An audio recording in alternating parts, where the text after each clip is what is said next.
जन्म 20 ऑक्टोबर 1970ला 376 महात्मा गांधी नगर हुडकेश्वर रोड नागपूरला त्या राहतात. PhD संशोधक विद्यार्थी आहेत. पालीतल्या MA Marathi, MSW, CD, MA Pali Prakrit, UGC NET, MPhil, JRF प्राप्त. लेखन कार्यामध्ये वाट्या वंदना संघाच्या धम्मघोष मासिकामध्ये लेखा विवा राजवाडे यांच्या शोध निबंधामध्ये आले प्रसिद्ध झाला आहे. राष्ट्रीय आंतरराष्ट्रीय सेमिनार आणि परिषदांमध्ये शोध निबंधांचे सादरीकरण कार्यशाळांमध्ये सहभाग. या पुस्तिकेतलं जे वैभव भगवंतांच्या सैद्धांतिक आणि व्यावहारिक पक्षाचा जो सार आहे, या बारक्या पुस्तिकेमध्ये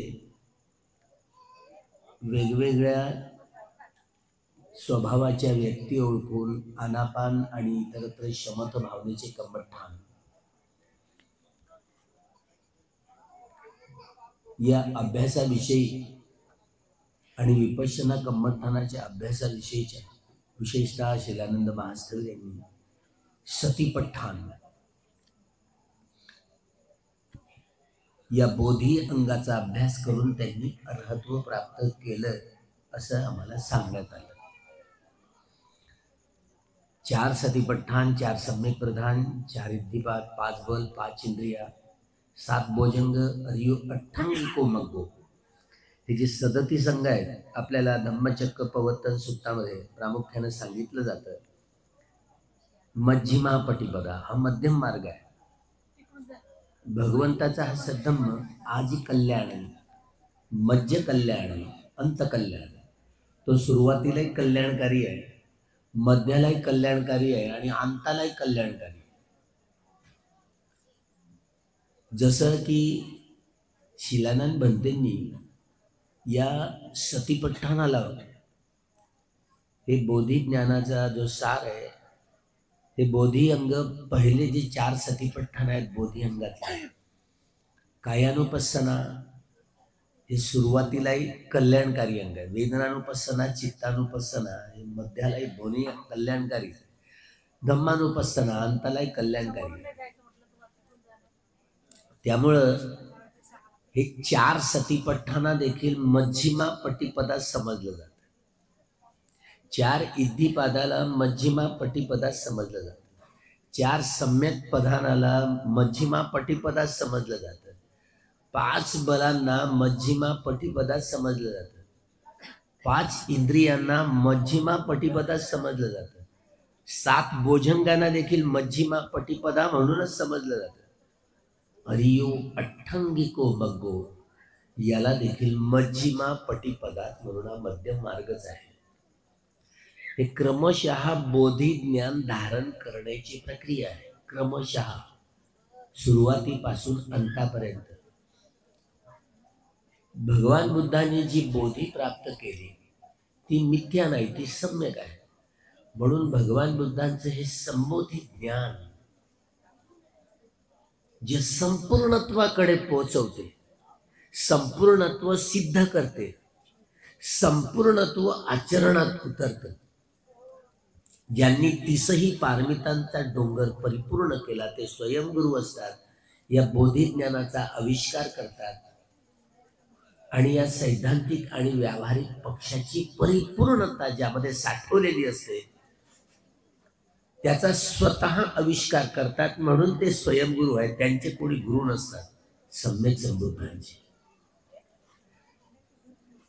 त्यामुळे भगवंतांच्या या बुद्ध शासनामध्ये जे ज्यांनी अर्हत्व प्राप्त केलेलं आहे, तो कोणी 4 सतीपठ्ठानाचा अभ्यास केलेला आहे, कोणी 4 सम्यक प्रधानाचा अभ्यास करून अर्हत्व प्राप्त केलेला आहे, कोणी 4 इद्दीपादाचा हे इद्दीपादांना धारण करून अर्हत्व प्राप्त केलेलं आहे, कोणी 5 बलांना, कोणी 5 इंद्रियांना, कोणी 7 भोजंगांना धारण करून अर्हत्व प्राप्त केलेलं आहे, कोणी 8 अर्यो अठ्ठांगिको मग्गो या 8ही अंगांना धारण करून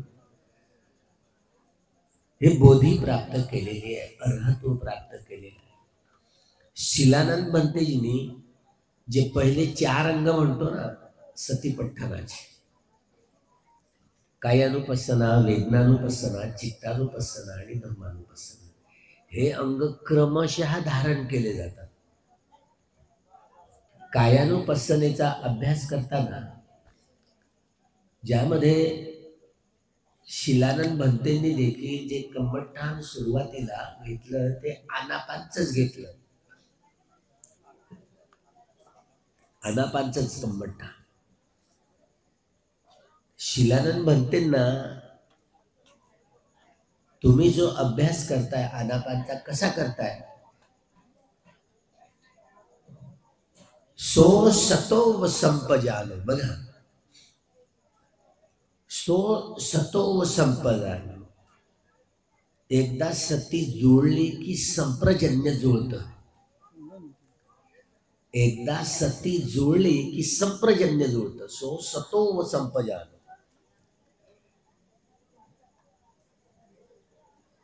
हा कायानुपස්සना, वेदनानुपස්සना, चित्तानुपස්සना आणि धम्मानुपස්සना, हे 4ही सतीपठ्ठान आहे. सती जुळली, सती हा शब्द आला रे आला ते कायानुपස්සना, वेदनानुपස්සना, चित्तानुपස්සना आणि धम्मानुपස්සना 4ही अंग येतात. पण प्रज्ञा हे जे अंग आहे, यदा पඤ्ඤाय पश्यति, हे सगळ्या मध्यमा पटीपदा मार्गावर मार्गक्रमण करताना, सद्धम्म धारण करताना शमद भावनेचे कम्मठान आणि विपश्यना भावनेचे कम्मठान याविषयीचा अभ्यास केला जातो.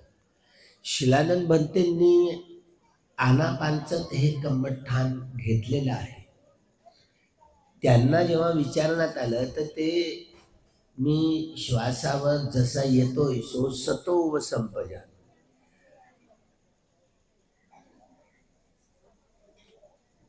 सुरुवातीला आनापानचा अभ्यास करताना भिक्खू शून्यागार गतो वा, अरण्य गतो वा, रुक्ख बद गतो वा, पल्लक्कं उजुम काय पणिधाय परिमुखं सतिंग उपठ्ठपेत्वा.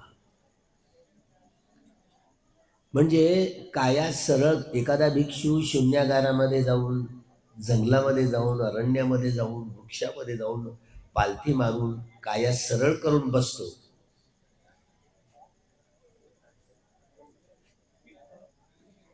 आणि सार ध्यान परिमुखं सतिंग उपठ्ठपेत्वा. बघा, परिमुखं म्हणजे हे मुख आहे ना, तोंड आहे ना,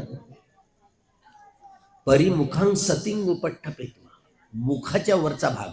बघा, मुखाच्या वरचा भाग म्हणजे दोन्ही नाकाचे द्वार. नाहीतर मुखाच्या म्यानमारमध्ये जाऊन आलो तर मुखाच्या परिमुखं म्हणजे मुखाची परिधी असंही समजलं जातं बरं. काही काही असे आचार्य आहेत. परिमुखं म्हणजे मुखाची परिधी, ते एवढ्या भागावर ध्यान करतात. शमद भावनेचे कम्मठान परिमुखं हे मुख आहे ना, मुखाच्या हा वरचा भाग म्हणजे दोन्ही नाकाचे द्वार आहेत ना. आनापानचा अभ्यास करताना हे दोन्ही नाकाचे द्वार, परिमुखं दोन्ही नाकाचे द्वार, नाकाच्या खालची बाजू, खालचा भाग म्हणजे वरच्या ओठावरचा एवढा भाग, या भागावर हा श्वास येताना जाताना आदळत आपटत येतो जातो, स्पर्श करून येतो जातो. सो सतो अस्य सती, सतो पस्य सती. म्हणजे जसा आपल्या स्वभावानं जसा बाहेरनं आत येतो, आतनं बाहेर जातो, एक एका श्वासाचं निरीक्षण करायचं. जसा येतोय आपल्या स्वभावानं, कधी तो डाव्या, कधी उजव्या, कधी दोन्ही नाकपुड्यातनं जाणं येणं करणारा असतो. कधी तो लांब असतो तर कधी आखूड, कधी वेगानं तर कधी संथ गतीनं जाणं येणं करणारा असतो. कधी स्थूल तर कधी सूक्ष्म, कसाही असू दे, एक एका श्वासाचं निरीक्षण जसं आहे तसंच करायचं. जसा येतोय तसा जाणायचा, जसा जातोय तसा जाणायचा. कसरत करायची नाही, पण कसरत करणाऱ्यांना मी पाहिलंय. अलीकडे नागपूरमध्ये काय वेगवेगळ्या ठिकाणी देखील महासी साहेबे हे त्यात 6व्या संगायनाचे होते. तरी महासी सायडोंचे सगळ्यात जास्त केंद्र आहेत बरं. आणि त्यामध्ये आनापान सतीचा अभ्यास, लांब श्वास घेण्याची प्रॅक्टिस आहे आणि पोट वर फुगवण्याची प्रॅक्टिस आहे. त्यांची निंदा म्हणून नव्हे, पण आहे. अनेक भिक्षू महासी सायडोची जे टेक्निक आहे ते शिकतात, संवेदना मिळतात ना, लवकर मिळतात, चित्त लवकर एकाग्र होते, असा अनुभव आहे बऱ्याच लोकांचा. आपल्याला तशी सवय लागली ना, तर आपण मग सवयीचे गुलाम होतो. या आनापान पंप या सूत्रामध्ये सो सतोव अस्य सती सतोव पस्य सती ही प्रॅक्टिस करायला सांगितलेली आहे.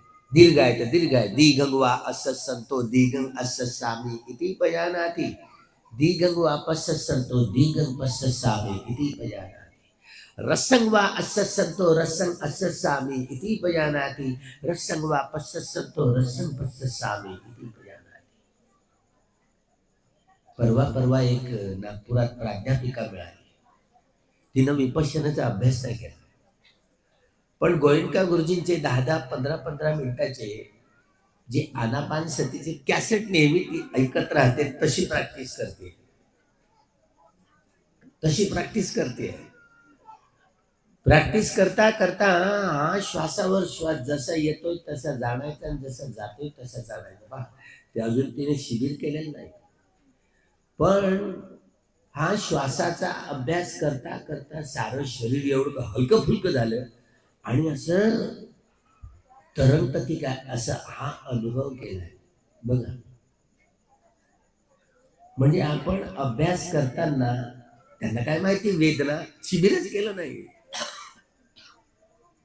केवळ आनापानचा अभ्यास केलेला. सब काय पटिसंवेदी अस्य सिस्सामि इति सिक्खते.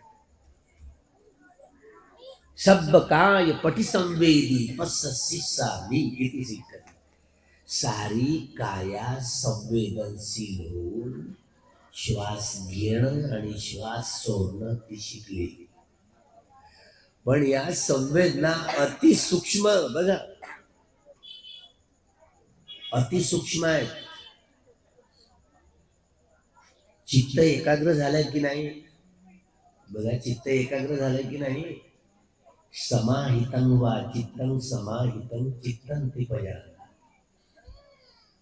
चित्त समाहित होत आणि चित्त समाहितच होत नाही,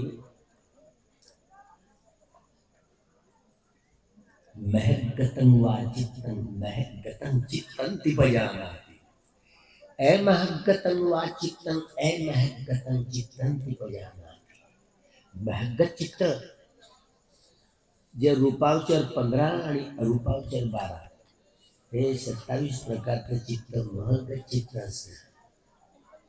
बघा, केवळ आनापानचा अभ्यास करून असा जो अनुभव होणं, हे महगत चित्ताची अनुभूती आहे बघा. आनापानचा अभ्यास करून महगत आपल्याला स्पष्ट करता येत नाही, पण हा अनुभव सारं शरीर एवढं फुलपाखरासारखं हलकं फुलकं झालं, सगळ्या सुखद वेदनांनी भरलेला आहे, सुखद संवेदनांनी, सूक्ष्म वेदनांनी भरलेला आहे. तिला काय माहिती, विपश्यना कम्मठणाचा अजून अभ्यास केलेला नाही. म्हणजे हे एवढं शार्प आहे. एकाच बुद्धांची गोष्ट नाही, तर सगळ्याच भूतकाळातल्या, वर्तमान काळातल्या आणि भविष्य काळातल्या. सो सतो अस्य सती सतो पस्य सती. तरी काही त्रैलोक्य बौद्ध महासंघवाली मंडळी, ज्याला त्रिरत्न बौद्ध महासंघ, हा आनापानचा अभ्यास करताना 1, 2, 3, 4, 5, 6 आधारित विशुद्ध मंदात काही आलेला आहे. 10 पर्यंत जी गणती करतायत पुढे पुढे, शब्द प्रधान होतो, श्वास गौण होतो. त्यामुळे क्षमद भावनेच्या कम्मठठाणाचा अभ्यास करताना देखील फरक आहे.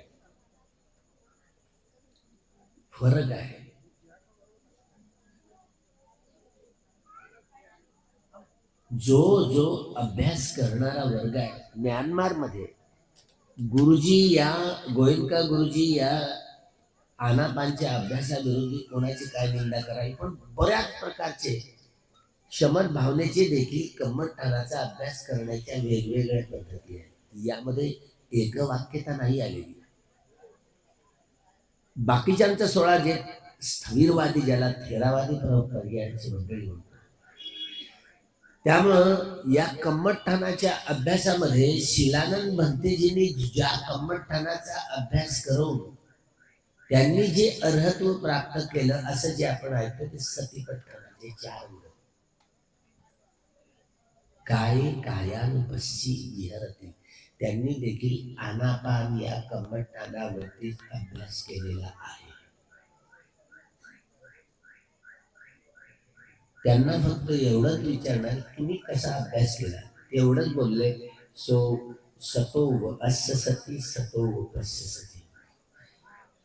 जसा येतोय तसा जाणायचा आणि जसा जातोय तसा जाणायचा. जसा तो काय मरेपर्यंत प्रत्येक व्यक्तीकडे असतोच ना. म्हणे एका चित्त क्षणासाठी पहा, आनापानचा अभ्यास करून आपण चित्त शांत करतो. हे चंचल चपळ चित्त एकाग्र करण्यासाठी वितर्क, विचार, कृती, सुख आणि एकाग्रता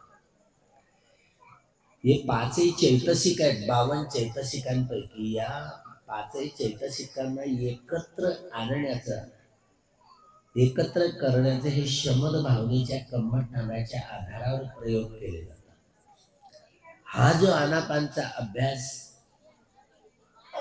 जसा येतोय तसा जाणायचा आणि जसा जातोय तसा जाणायचा, त्यामध्ये कसरत करायची नाही. तरीही मात्र गोयंका गुरुजी काय सांगतात ते शिकवताना,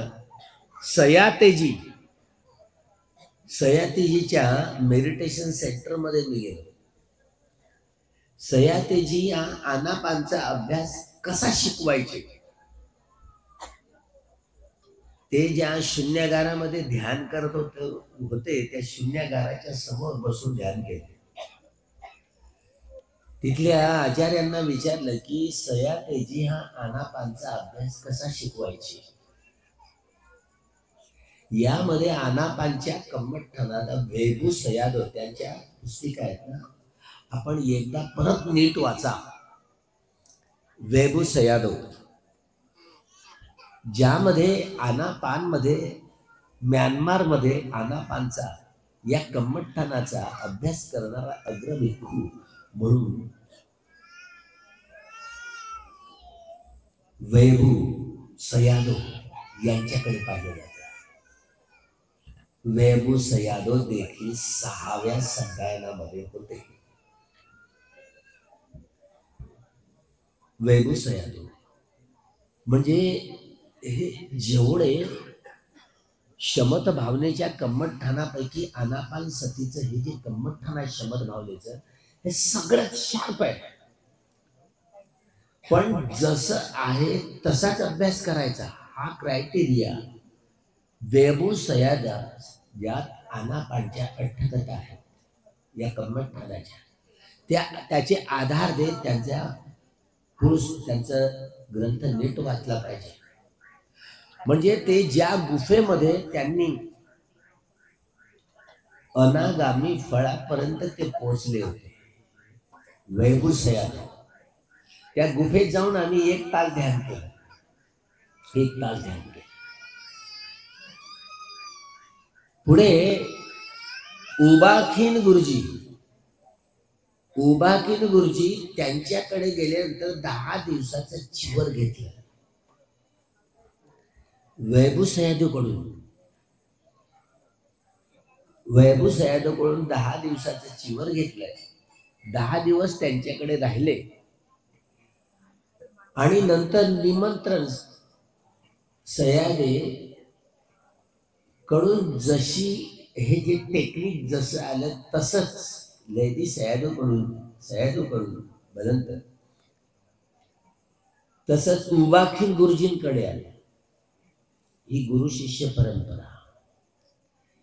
उबाखील गुरुजींच्या निमंत्रणावरून वैभव सयादव भदंत वैभव सयादव ते त्यांच्याकडे गेले ध्यान करण्यासाठी. ज्या शून्यागारात वैभव सयादोंना अर्हत्व प्राप्त केलं, त्यामुळे वैभव सयादो ज्यांनी ज्या शून्यागारात त्यांनी अर्हत्व प्राप्त केलंय, वैभव सयादो म्हणते त्या शून्यागाराच्या समोर जाऊन ध्यान केलं. ज्या शून्यागारात त्यांनी अर्हंत प्राप्त केली, त्यामुळं त्यांनी ज्या वेळेला अर्हत्व प्राप्त केलं आणि भिक्खू संघ उपोषणासाठी त्या ठिकाणी आलेला होता आणि भिक्खू संघाच्या उपोषणामध्ये भदंत वैभव सयादो यांनी घोषित केलं उपोषणागारामध्ये. आणि वैभव सयादो हा आनापानच्या कम्मट ठाणामध्ये खूप प्रसिद्ध म्यानमारमध्ये विश्व आहे. त्यामुळं जे अभ्यास करायचे आनापानचा अभ्यास करत विमुक्तं वा चित्तं विमुक्तं चित्तं तिपजानाति पटी निसर्गानुपस्य अस्य शिष्यामि इति सिक्खति पटी निसर्गानुपस्य पस्य शिष्यामि इति सिक्खति. कधी कधी हा अभ्यास करताना श्वास आणि संवेदना, श्वास हा येतो जातो. श्वास हा वायू धातू आहे की नाही? श्वास हा वायू धातू आहे की नाही? हा दिसतो का आपल्याला? नाही दिसत ना. तो येतो जातो जन्मापासून मरेपर्यंत, पण शेवटचा श्वास गेला रे गेला, त्याला मृत्यू नाही म्हणत का आपण? शेवटचा श्वास गेला, मृत्यू. त्यामुळं जसा श्वास येतोय जातोय, तो येणं जाणं त्याचं तो काम करतो. आपल्याला फक्त इथे लक्षच ठेवायचं आहे. जसा येतोय तो येणं जाणं करतो. सारं ध्यान याच भागावर जसा येतोय तसा जाणायचा आणि जसा जातोय तसा जाणायचा. या आनापानच्या कम्मट ठाणाचा अभ्यास करणारे भदंत वैभव सयादो हे म्यानमारमध्ये सगळ्यात जास्त प्रसिद्ध आहेत. आणि उबाखीन गुरुजी देखील त्यांची सराहना करत आनापानच्या कम्मट ठाणामध्ये. त्यामुळे निश्चितपणे वैभव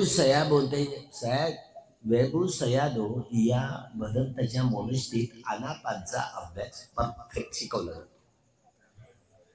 वेगवेगळ्या आचार्यांमध्ये जी मतभिन्नता आहे, ज्या वैभव सयादोनी आनापानचा हा श्वास आणि संवेदना एकजिन्सी होऊन जाते. हा आनापानचा अभ्यास करताना हा श्वास आणि संवेदना एक जिन्सी होऊन जाते. कशी?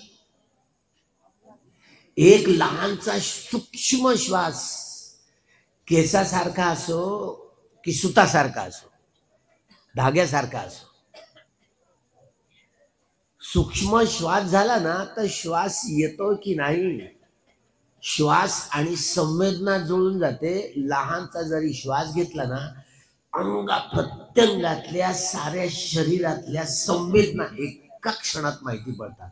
तो बाहेरनं आत येणारा असो की आतनं बाहेर पडणारा श्वास असो.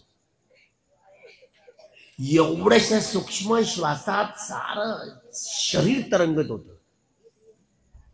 हे एवढं तरंगित होतं की हलकं फुलकं वाटतं. हलकं फुलकं हे केवळ समाहित नाही, हे महगत चित्त आहे. महगत हे रूपावचर आणि अरूपावचर. रूपावचर चित्त 15 आणि अरूपावचर चित्त 12 हे 27 प्रकारचे चित्त आहेत ना. हे महगत चित्त आहे. आनापानचा अभ्यास करून महग्गत चित्ताचा अनुभव त्यांनी केलेला बर का, वेबुसयादोजी. त्यामुळं पटी निसर्गानुपस्सी, या निसर्गाशी कसं समरस होता येतं. हा श्वास घेताना या प्रकृतीशी कसं समरस होऊन जातं, हे माझं शरीर आहे की नाही असं वाटायला लागतं. हे अनंताचा बोध हा एवढा सूक्ष्म, हे शरीर माझं आहे की नाही, कुठे गेलं माझं शरीर, हे शरीर माझं आहे की नाही असा बोध व्हायला लागतो हा अभ्यास करताना. कुठे गेलं माझं शरीर, शरीर आहे की नाही, हा महग्गत चित्ताचा अनुभव असतो. एवढं सूक्ष्म शरीर होतं जो आपल्याला नाही झाला अजून. हे भंगाच्या पलीकडचं आहे, भंगाच्या पलीकडचं आहे. म्हणजे आपल्या दृष्टीनं किती देवता लोक, रूप ब्रह्म लोक किती सूक्ष्म आहेत, स्थूल नाही आहेत ना ते आपल्या साध्या डोळ्यांनी नाही पाहू शकत. पण त्यांचा जो अनुभव आहे या 3.5 हाताच्या कायेमध्ये, केवळ आणि केवळ आनापानच्या कम्मठाणावरचा हा अभ्यास करताना रूपावचर आणि अरूपावचर लोकांचा अभ्यास या 3.5 हाताच्या कायेमध्ये आनापानच्या कम्मठांच्या आधारावर करता येतो. हे वेबुसयांनी त्यांनी सयाडोनी मांडणी केलेली आहे. त्यामुळं भ्रम आणि भ्रांती, अनेक आचार्यांमध्ये जी भ्रम आणि भ्रांती आहे ना, निश्चितपणे 7व्या संगायनामध्ये आनापानचा अभ्यास नेमका करायचा कसा, ते वेबुसयादो हे या 6व्या संगायनातले आदर्श भिक्षू ठरतील. ज्यामुळं आज म्यानमारमध्ये आनापानच्याच कम्मठाणाचा व इतरत्र शमद भावनेचे कम्मठाण, जिथे या ठिकाणी चित्त एकाग्र करण्यासाठी आपण हा आनापानचा अभ्यास करतो.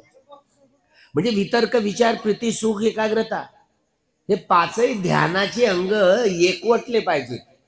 या 5ही ध्यानाच्या अंगांना एकवटण्यालाच ध्यान चित्त असं म्हणतात. ध्यान ध्यान एका चित्त क्षणासाठी. इथं पाहता पाहता संवेदना आल्या, गरम, अरे नाही साई काही संवेदना आल्या तर बाहेर ना आत येताना तो थंडा थंडा असतो ना, त्या संवेदना नव्हेत का. आतनं बाहेर पडताना शरीरातलं ज्या क्षणाला जेवढं टेम्परेचर आहे तेवढं तापमान घेऊन बाहेर पडतो तो गरम आहे ना. आता थंड आणि गरम काय, वेदना नाही तर काय, संवेदना नाही तर काय. श्वास देखील ही संवेदना आहे सूक्ष्म रीतीनं पाहिलं तर. त्यामुळं सगळ्यात मोठं शार्प कम्मठाण हे आनापानचं शमद भावनेचं कम्मठाण आहे. म्हणून जे सम्यक संबुद्ध असोत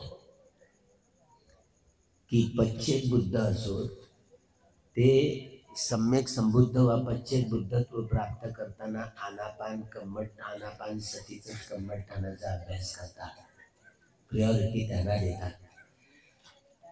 त्यामुळे वेगवेगळे आचार्य वेगवेगळ्या पद्धतीने करवून घेतात. तशा सवयी पडू नये. क्रमशः कायानुपස්සना करता यावी. गुरुजी काय सांगतात, सयातेजी जसे सांगत होते, लेदी सयादो जसे सांगत होते, क्रमशः यात्रा तुम्ही खालून वर करा की वरून खाली करा, अंग प्रत्यंग सुटायला नको. ती भगिनी, ती प्राध्यापिका असणारी भगिनी आनापानचा अभ्यास करता करताना हे शरीर आहे की नाही असं वाटायला लागलं, तरंगायला लागलं. बघा किती अतिसूक्ष्म तरंगांनी सारे शरीर बहरलेलं असेल. अंकित नाही करता नाही, तिला नाही समजणार ती काय करते म्हणून. आनापानचा अभ्यास करता एवढंच माहिती आहे. बळे शरीर माझं आहे की नाही, हे शरीर मी नाही, माझं नाही. अनंतबोध, अनंतबोध. हे शरीर मी आहे की नाही, अनंतबोध. अत म्हणजे मी, अनंत म्हणजे मी नाही. या पौर्णिमेचं रहस्य तेव्हा आलं जेव्हा बुद्ध शासनाची धम्म आणि विनयाची धुरा. 500 अरहत भिक्षू आहेत, 500 अरहत भिक्षू आहेत. या पौर्णिमेला रात्र गेली आणि दिवस उजाडला. सकाळी 6 वाजले. भगवंतांच्या महापरिनिर्वाणानंतर 3 महिन्यानंतर पहिल्या संगीतीत 10 क्रिया झाल्यानंतर 500 अरहंत भिक्षू आहेत. महाकश्यप भिक्षूंना उपदेश करताना म्हणतात, भिक्षूंना उपदेश करताना म्हणतात, धम्म आणि विनय हे माझे उत्तराधिकारी. हे 500 जे अर्हत होते ना, हे सुत्त पीठक, विनय पीठक आणि अभिधम्म पीठक पीठकधारी होते. सगळ्यात 84,000 धम्मस्कंद त्यांना मौखिक मुखदगत होते. 500 अर्हत भिक्षू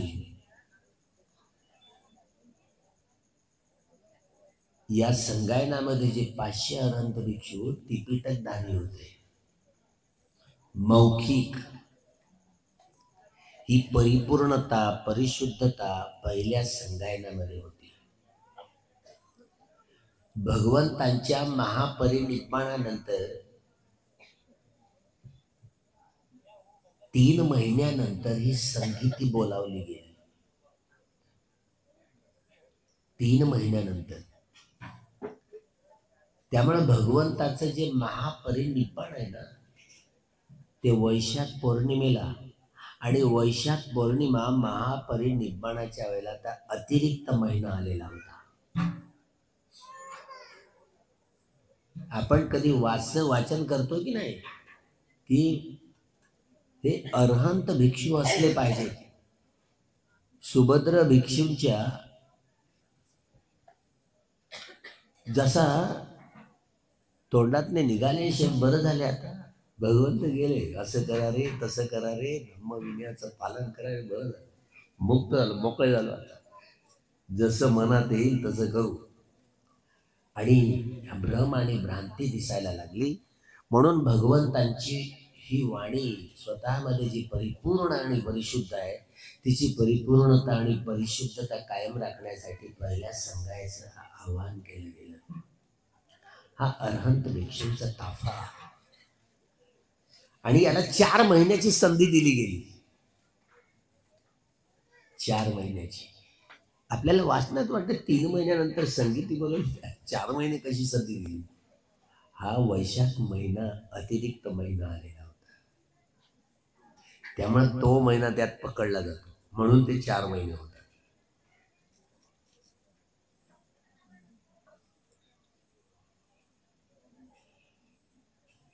अतिरिक्त महिना आहे.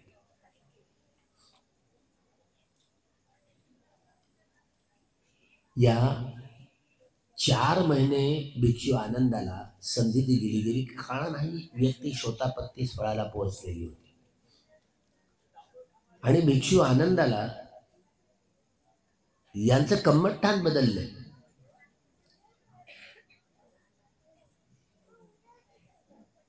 भिक्षू आनंद सातत्यानं ध्यान करत राहिला. कसे सारे दिवस गेले, दिवस रात्र. मी तर आता लवकर, पाठांतर आहे, मुखदगत आहे, मी आता लवकर अरहंत प्राप्त करेन.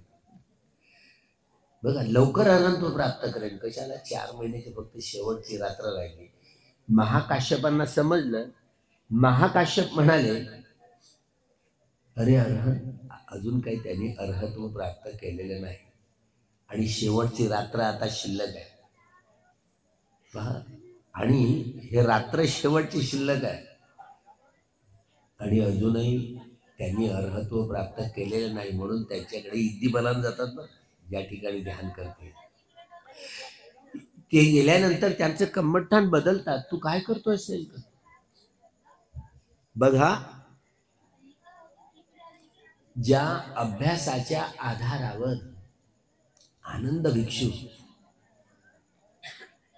या भिक्षूंचा एवढा आसक्तीयुक्त चित्त होतं, याच एवढा रागयुक्त स्वभावाला हा भिक्षू आनंद होता,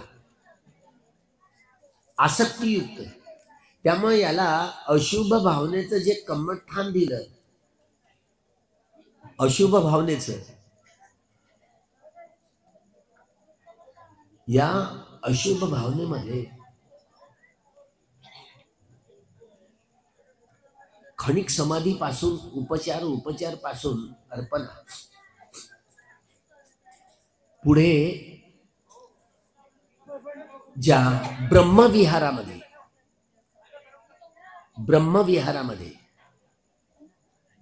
हे ब्रह्मविहार देखील शमत भावनेचे कम्मठानाला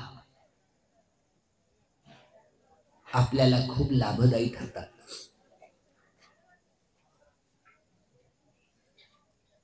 दहा ज्या अनुस्मृती आहेत,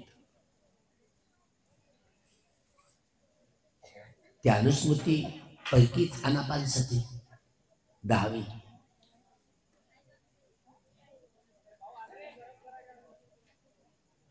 उपशमनानुसती, जे उपक्लेश असतात,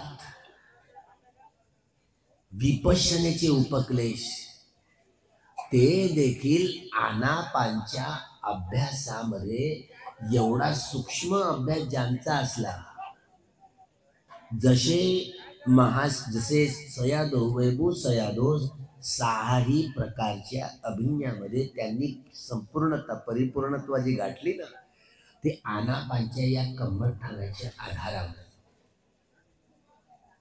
शिलानंद भंतेंनी हा अभ्यास केलाय, आनापानचाच केलाय, पण असा पोट फुगवायचा नाही केला बरं का.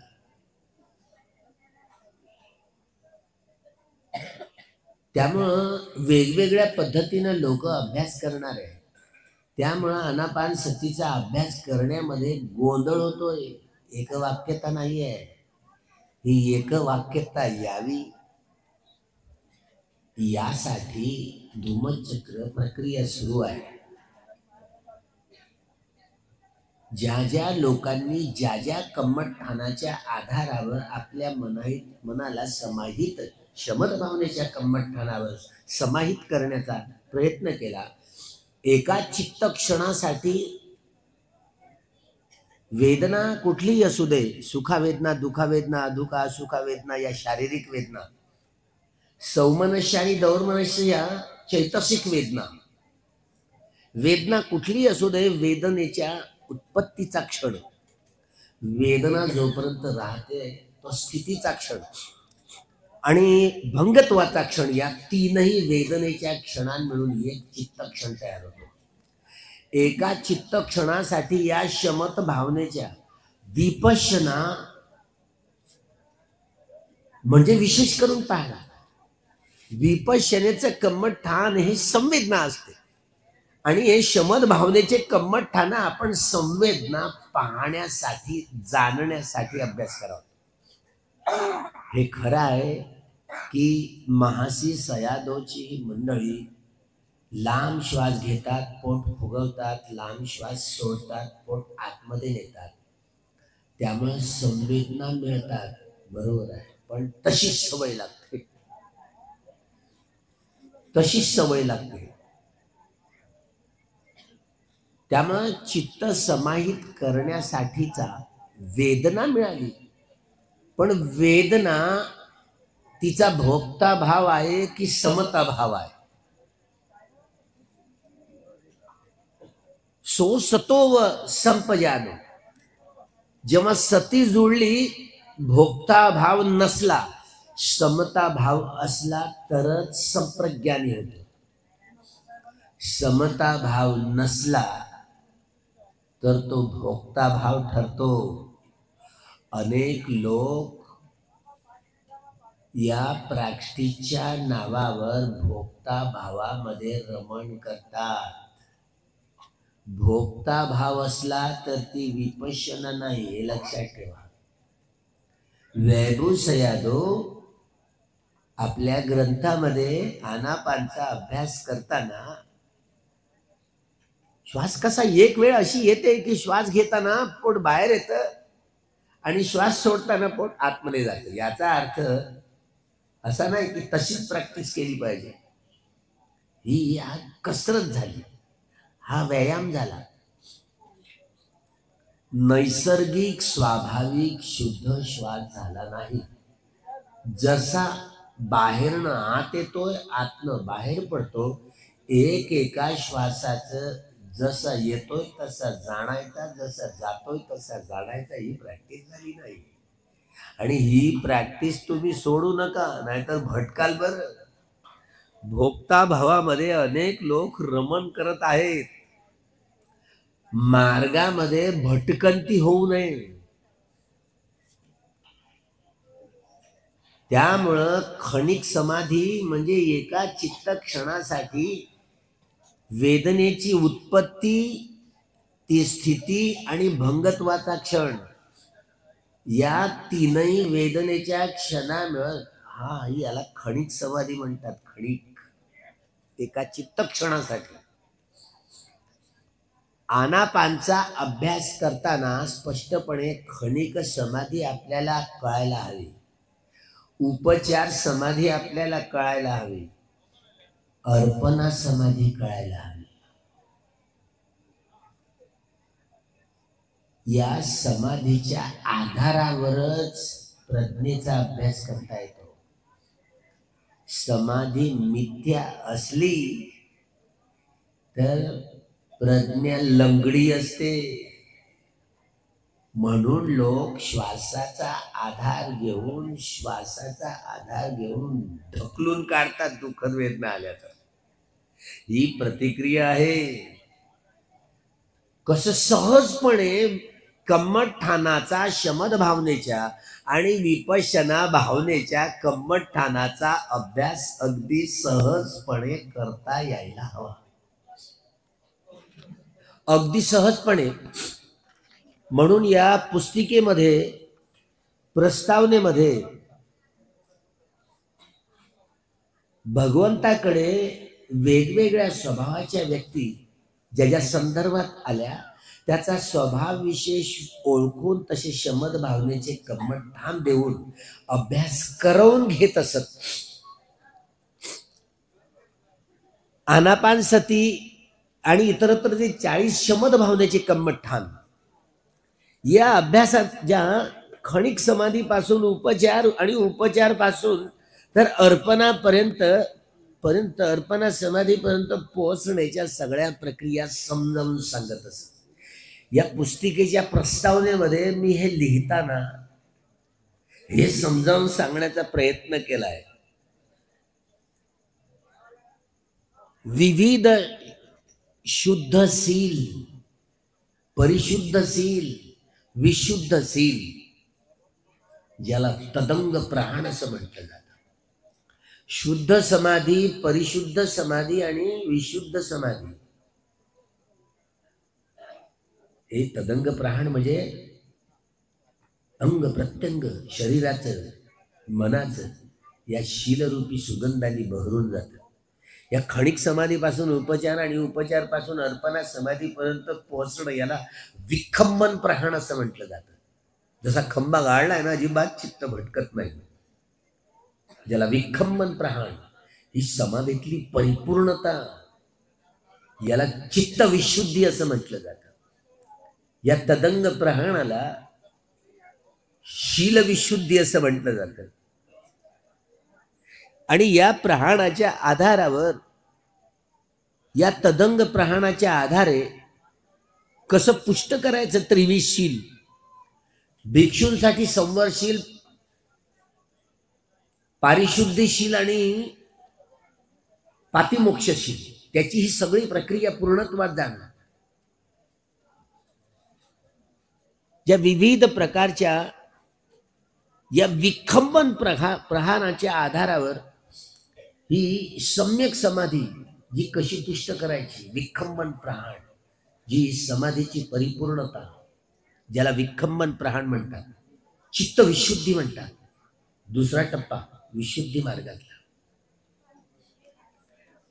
आणि या विखंबन प्रहाणाच्या आधारावर शुद्ध प्रज्ञा, परिशुद्ध प्रज्ञा आणि विशुद्ध प्रज्ञा, ज्याला समुच्छेद प्रहाण असं म्हटलं गेलं, सगळ्या प्रकारच्या सक्काय दिट्ठी, विचिकित्सा, शीलवर परामर्श, ह्या ज्या भानगडी आहेत, मोठे मोठे बंधन आहेत ना, सगळ्या प्रकारच्या बुद्ध धम्म संघांच्या गुणांविषयीच्या शंका, विचिकित्सा सगळ्या दूर होतात. मार्गाविषयीच्या, शमत भावनेच्या कम्मठाणाविषयीच्या, विपश्यना भावनेच्या कम्मठाणाविषयीच्या सगळ्या भ्रम आणि भ्रांती ही दूर कधी होईल? तेव्हाच होते जेव्हा समुच्छेद प्रहाणाची प्राप्ती होईल. शुद्ध प्रज्ञेपासून परिशुद्ध प्रज्ञा, परिशुद्ध प्रज्ञेपासून विशुद्ध प्रज्ञा, ही विशुद्धीची प्रज्ञेची परिपूर्णता म्हणजे दिट्ठी विशुद्धी होईल. तिसरं अंग परिपूर्ण होतं विशुद्धी मार्गातलं. याला दिट्ठी विशुद्धी म्हणतात. सगळ्या प्रकारच्या दिट्ठी, पूर्ण विशुद्धी, पूर्णत्व, संपूर्णत्वाकडे पोहोचतं. याच आधारावर समुच्छेद प्रहाणाच्या आधारावरच कांक्षा वितरण विशुद्धी, सगळ्या प्रकारच्या शंका कुशंका दूर होतात, सगळ्या प्रकारच्या मिथ्या दिट्ठी दूर होतात. सगळे 62 प्रकारचे जे आचार्य भगवंतांच्या कालखंडातले, सिद्धार्थ गौतमाच्या कालखंडातले, ते शाश्वततावादी असोत वा उच्छेदवादी असोत, या शाश्वततावाद्यांच्या आणि उच्छेदवादांच्या सगळ्याच दृष्टी या मिथ्या आहेत, सम्यक नाही आहे.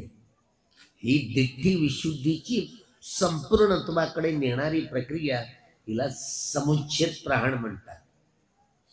या आधारावरच, दिट्ठी विशुद्धीच्या आधारावरच कांक्षा वितरण विशुद्धी, हा हे चौथा पाडाव आहे विशुद्धी मार्गातला. सगळ्या प्रकारच्या भ्रम आणि भ्रांती, शमत भावनेच्या कम्मठाणाचा, हे कम्मठाण देखील 40 प्रकारचे खणिक समाधीपासून उपचार आणि उपचार पासून अर्पणा समाधीपर्यंत नेणारे हे वक्तृत्व या श्रावण पौर्णिमेला संगायन सुरू होतं ना. आणि रात्रभर या अग्नी, हे जे अग्नीचं क्षेत्र आहे ना, क्लायमेट, अग्नीचं क्षेत्र थंड असो की गरम असो, हे पाहताना अग्नी या संपूर्ण ज्यामध्ये पित्त धातूंचा हा प्रधानता त्याच्या चित्तामध्ये होती. आणि एवढं शरीर गरम झालंय, एवढं शरीर गरम झालंय, आणि या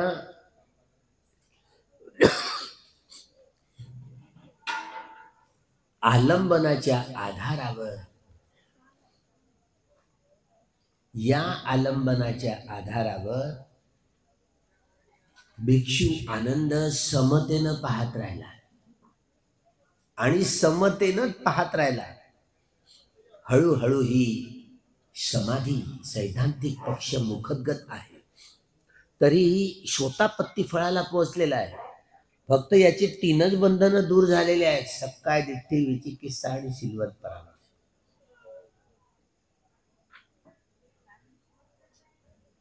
हे तीनच बंधनं दूर झालेले आहेत.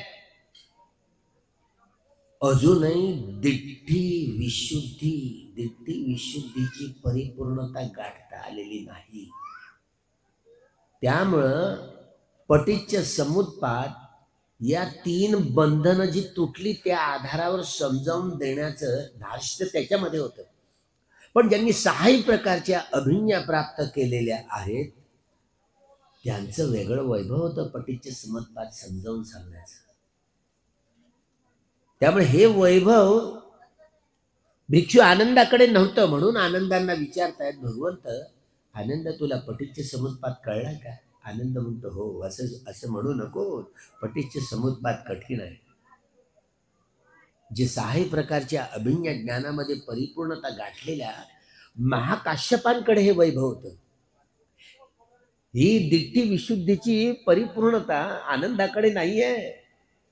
आनंद त्याचा स्वभाव हा आसक्तीयुक्त स्वभाव पाहून आनंदाचा महाकाश्यपांनी ओळखलंय आणि तसं कम्मठान देऊन त्यांना समतेत पुष्ट करण्यात असं पुष्ट व्हायचं. आणि रात्रभर ध्यान करता करता पक्षी आवाज करू लागले, किलबिलाट सुरू झाला आणि तो समतेतच आहे, समतेत आहे. आणि बस केवळ मी समतेत आहे असं पाहता पाहता असं बस मी केवळ श्रोतापन्नच आहे आणि असं म्हणून असा कसा अंग टाकतोय असा. तेवढ्यात एकावर एक डुबक्या लागल्या, सकदागामी, अनागामी आणि अर्हत. आणि ताबडतोब महाकाश्यप हजर झाले याच पौर्णिमेला. औस आनंदा, संगायन तुझी वाट पाहत आहे. आता आनंदही मात्र 6 प्रकारच्या अभिज्ञामध्ये तत्पर झालाय. आनंद देखील अशा रीतीनं हे मार्गदर्शक कल्याण मित्र महाकाश्यप मिळाले.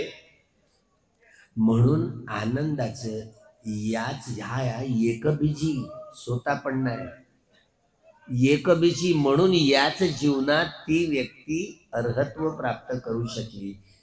महाकाश्यपांसारखा हा कल्याण मित्र नसता तर ते वैभव या जीवनात भिक्षू आनंदाला अर्हत्व प्राप्त झालं नसतं.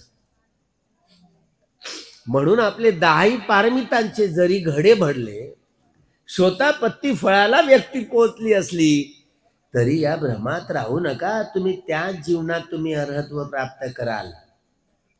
हा एकबीजी श्रोतापन्न आहे हे जेव्हा महाकाश्यपांना जाणतायत, ते 6 प्रकारच्या अभिज्ञेमध्ये परिपूर्णता गाठलेले असतात. म्हणून त्यांना या कम्मठानाचं हे कम्मठान दिल्यानंतर सकवात आणि महाकाश्यपांना कळतं, ते परचित्त ज्ञानी असतात, आता अर्हत्व प्राप्त केलेलं आहे. म्हणून या प्रस्तावनेमध्ये हे लिहिताना समुच्छेद प्रहाणाच्या आधारावर ही प्रज्ञा कशी पुष्ट करायची, विपश्यना या कम्मठानाचा आधारभूत 10 प्रकारच्या विपश्यना ज्ञानाची ही महत्ता विस्तारानं समजावून सांगण्यामध्ये महाकाश्यप यशस्वी ठरले आणि आनंदांना अर्हत्व प्राप्त करून 6 प्रकारच्या अभिज्ञा प्राप्त झाल्या. त्यामुळे या विपश्यनेच्या या उपक्लेशाच्या या अंतर्नाड्या कशा तोडायच्या. जे उपक्लेश असतात आणि अशी तुम्ही प्रॅक्टिस करून तुम्ही उपक्लेश तोडू शकत नाही. विपश्यना या कम्मठानाचा अभ्यास करताना काम्य मोक्षता वंचिता निरंतरता अभ्यासामध्ये निर्वेद ज्ञानाच्या आधारावर वेदना कुठलीही असू दे, सुखद वेदना की दुःखद वेदना की अदुःखद असुखद वेदना, वेदनेच्या सुरुवातीपासून तर अंतापर्यंत यथाभूत पाहता आलं निर्वेद ज्ञान. सुखावेदना आहे की दुखावेदना आहे की अदुखावेदना आहे, या ज्ञानाची निरंतरता ही मुंचित काम्यता ज्ञान असते, काम्य मक्तुता. हे जर नसलं तर क्रमशः पटीसंख्या ज्ञान या क्रमशः धारण करता येत नाही, यामध्ये बाधा निर्माण होतात. त्यामुळं अगोदर ज्या अभिसंखार असतात ना, अभिसंखारा महाराजच्या विरुद्ध कठोर लढाई करताना जे प्रामुख्याने नरक लोक, प्रेत लोक, असुर लोक किंवा तिर्यक पशु पक्षी प्राणी या साऱ्या अपाय गतीतल्या प्राण्यांच्या ज्या संवेदना उभरतात, हे जे अभिसंखार आहे ना, हा जे उपक्लेश असतात ना, हे लई कठीण असतात. संखारोपेक्षा ज्ञान क्रमशः हे बोधी ज्ञान धारण करताना व्यक्ती आनंद हा शोतापत्ती फळाला पोचलेला असला तरी जे विपश्यनेचे उपक्लेश आहेत ना, वेदनांचा भोगता भाव, या भोगता भावामध्ये उपक्लेश काम करतात. म्हणून जेव्हा आपल्याला भंग ज्ञानाचा आविष्कार होतो, सारं अंग प्रत्यंग खुलून जातं, एकदा डोक्याच्या टाळूवर मन ठेवलं तर एका क्षणात खाली उतरतं, कुठल्याही दुःखद वेदनेचा प्रभाव राहत नाही, अंश राहत नाही, याला भंग ज्ञानाचा अनुभव म्हणतात. अशा वेळेला मार्गदर्शक आपल्याला मार्गदर्शक सांगतोय की तुम्ही हृदयवत्तूवर ध्यान करा. हृदयवत्तूवर तुम्ही ध्यान करताय तेव्हा हे सारं शरीर एवढं सूक्ष्माती सूक्ष्म सुखद वेदनांनी तरंगित होत. हा अभ्यासच असतो, हाच अभ्यास असतो, यालाच महगत चित्त म्हणतात. हे महगत चित्त असतं. काम रूपावचर चित्त 15 आणि अरूपावचर चित्त 12, हे 27 प्रकारचं चित्त महगतंग वा चित्तंग महगतंग चित्तंती बजानाती. वेबूसयादो आनापानचाच अभ्यास करून विपश्यना आणि आनापान कसं जुळून जात, हा शार्पनेस असतो आनापानच्या कम्मटनाचा. त्यामुळं रूप ब्रह्मलोक अरूप ब्रह्मलोक हा अनुभव असतो या ज्ञानातला. तेव्हा इथे समता पुष्ट झाली पाहिजे, नाहीतर दारुड्या माणूस दारू चढल्यावर नालीत पडून राहतो, कुत्री येतात तोंडात मुटतात, खारट खारट म्हणून चव लागते. तसं साधकांचं विपश्यने भिक्खू असो, भिक्खुणी असो, उपासक वा उपासिका असो, वा वा एकदम मस्त. हा भोगता भाव असतो, या अति सुखद वेदनांचा रसास्वादन असतो. म्हणजे हे मोहमूल 2 प्रकारचं मोहमूल चित्त आहे ना, एवढं खतरनाक असतं. 10 पटीनं मोहमूर्तीच्या संस्कारांचा संग्रह करत जातो. 60 दिवसाच्या शिबिरात अनेक आचार्य लोक बाबा सुख संवेदना पुन्हा येतील की नाही या फिक्रीत असतात. भोगता भाव लवकर कळत नाही आपल्याला. आपण आनापानचाच अभ्यास करताना कधी कधी हा अनुभव वगैरे झाला ना तर लई खतरनाक, आपल्यालाच माहिती नाही पडत आपण भोगता भावात होतो की आपला समता भाव होता. भोगता भाव हे असे मोहमूर्तीचे क्लेश एवढे निर्माण करतात. त्यामुळं क्रमशः हे बोधी ज्ञान धारण करण्यासाठी हे ज्या बाधा असतात ना, अभिसंखार हे मोठे मोठे क्लेश उपक्लेश विपश्यनेचे, समता पुष्ट आहे की नाही, समता पुष्ट होते की नाही, हा भोगता भाव म्हणजे विपश्यना नव्हे, ही मोहमूर्ता आहे. जर भोगता भाव असला तर पुन्हा पुन्हा हे मोहमूर्तेचे हे मोहमूल चित्त असतं ना, 2 प्रकारचं लई खतरनाक असतं. जे नरक लोक, प्रेत लोक, असुर लोक आणि तिर्यक पशु पक्षी प्राण्यांना हे पहिल्या संगायनाचं एवढं मोठं महत्व होतं बरे का. महाकाश्यपांचं एवढं ऋण आहे आपल्या सगळ्यांवरती. जेणेकरून भगवंतांची ही मूळ शुद्ध वाणी मूळ रूपात शुद्धपणे संग्रहित करण्याचं सामर्थ्य पूज्य भदंत महाकाश्यप महास्थवीर ज्यांनी अजूनही ज्यांचं महापरिनिर्वाण झालेलं नाही आहे ते केवळ अंतर्धान झालेले आहेत.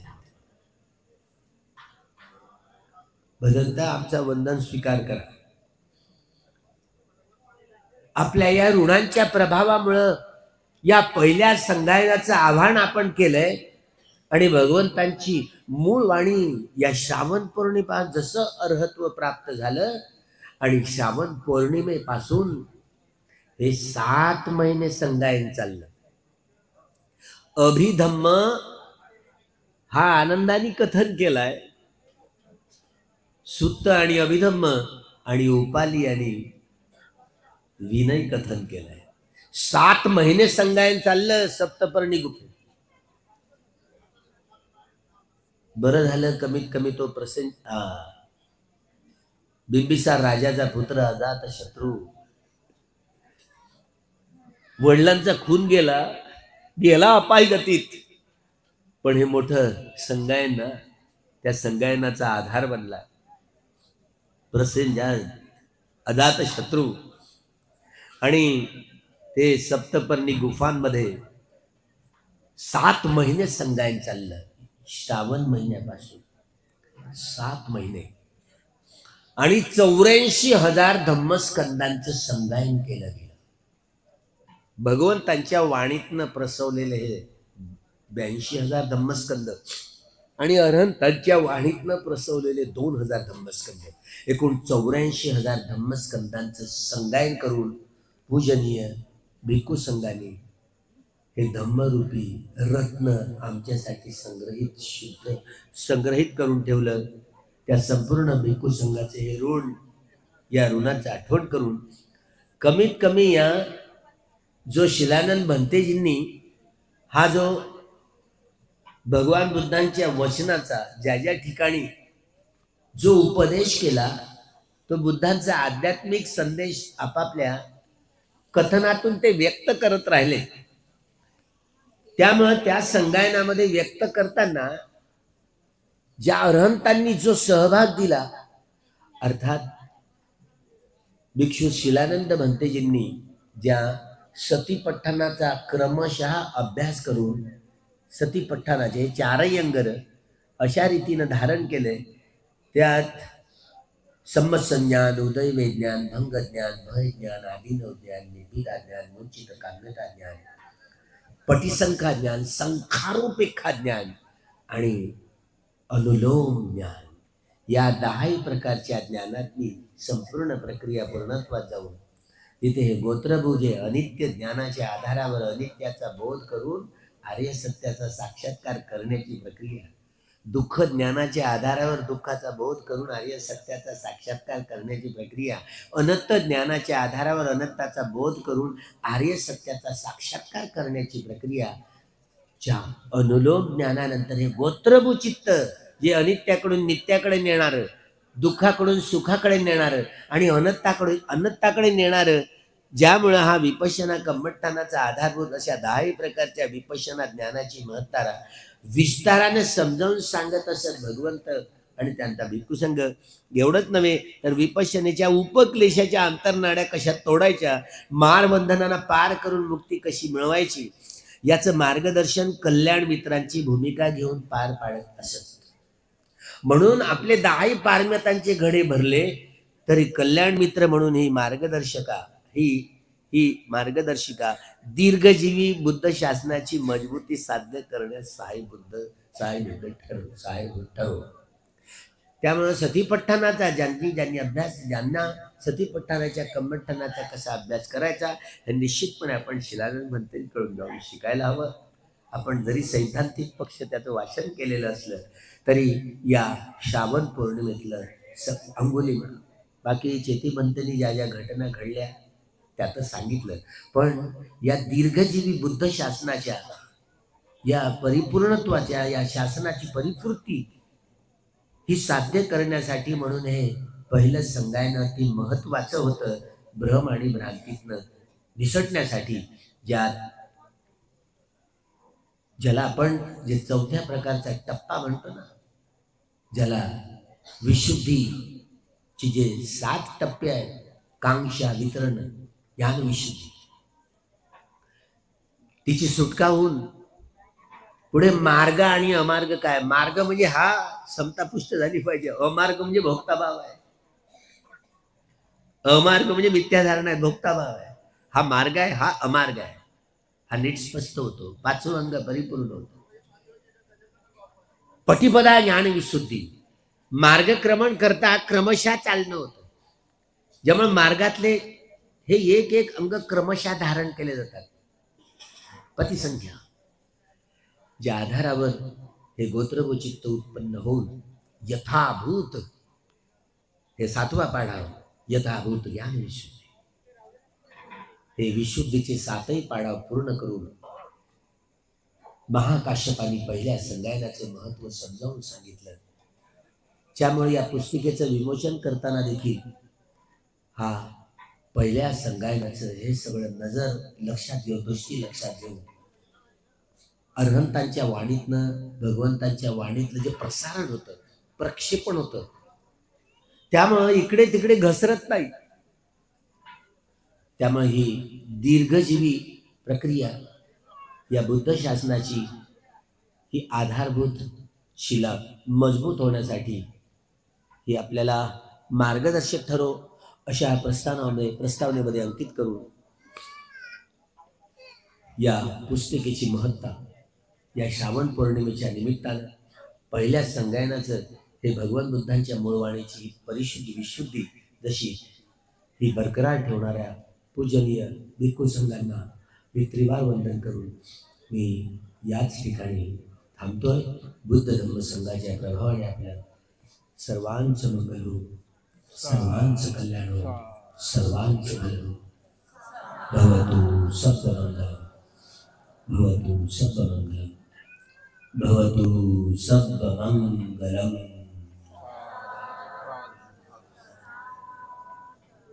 बुद्धं नमः.